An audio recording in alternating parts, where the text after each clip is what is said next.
This is a new archery target stand we got for the backyard. Comes with this cross member that screws on to this top part. And that's pretty much all there is to assemble it.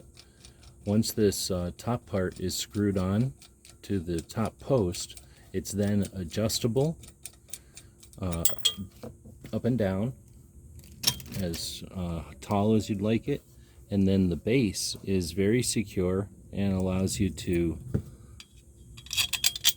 attach targets both lightweight and awkward, like heavier, three-dimensional foam targets, styrofoam.